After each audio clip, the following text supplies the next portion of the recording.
Kwa majina anaitwa mkaguzi msaidizi wa Jeshi la Polisi Nelson Mwinuka. Ni mkaguzi kata wa kata ya Maenje, wilaya Mbozi, mkoa wa Songwe. Leo tumekutana na wananchi wa kijiji cha Maenje, eneo la soko la Maenje. Lengo mahususi ilikuwa ni kwa ajili ya kuongea kuhusu dhana ya polisi jamii, especially kwenye mradi wa kufichua uhalifu na wahalifu. Tumezungumza kwa kina jinsi gani umuhimu wa wananchi kushirikiana na Jeshi la Polisi katika kufichua wahalifu na uhalifu. Kwa maana kwamba hao wahalifu wanatoka kwenye jamii zetu. Hivyo inakuwa rahisi kutoa taarifa kwa Jeshi la Polisi pindi uhalifu unapotokea, ili kuweza kuwakamata na kuwafikisha kwenye vyombo vya kisheria. Kama tunavyojua, kama dhana ya polisi jamii ni kuiweka Jeshi la Polisi karibu na jamii yetu.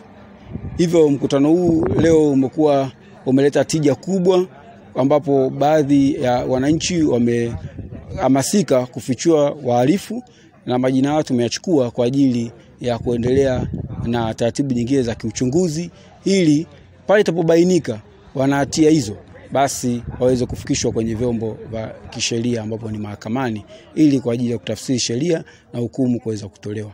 Kwa hiyo natoa rai kwa wananchi wa kijiji cha Maenje kwamba tuendelee kushirikiana na Jeshi la Polisi kufichua uhalifu na wahalifu.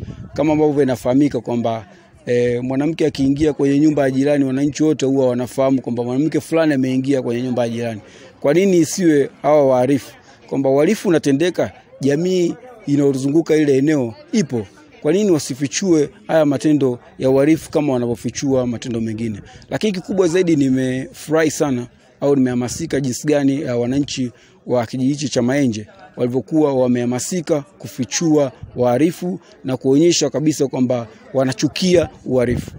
Kwa hivyo niwapongeze.